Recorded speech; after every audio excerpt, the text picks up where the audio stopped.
Let me share a little bit about my personal story. When I started attending university, I was only 15 years old. I graduated high school when I was 14, and by the time I was 15, I started attending college. But coming from a first-generation immigrant family, my family didn't have a lot of money.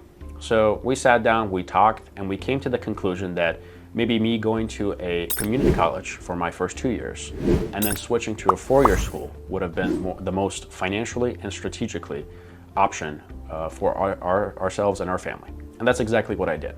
So I went to my community college, got my associate, then got my bachelor's from a four-year school. And I came out with very little debt. And I thought to myself that this was the right decision that we made. It wasn't until I came into the financial industry that I realized that our family had misinformation.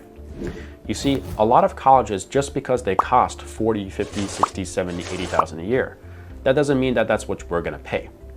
On the contrary, a lot of colleges offer tens of thousands of grants. This is free money to a lot of families out there just based on their financial need and their financial situation. And here's an example. How many of you guys have heard of Princeton University? Well, Princeton is a very expensive school. It costs 70+ thousand a year to go to it. But you see a lot of families, even if they made 100,000, 120,000, 160,000 a year, a majority of those families qualified for financial aid, and the average grants were anywhere from 40, 50, 60,000 a year.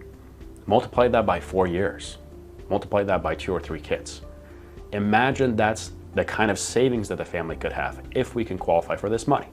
Now, I know I share this information. I've had a lot of clients of mine look at me and say, well, Upton, okay, our college plan is to put our kids through Princeton. And I chuckle and I laugh.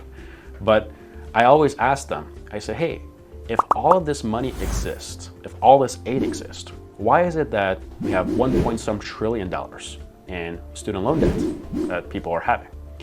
And the reason for that is that you have to learn how to qualify for this money. What do I mean?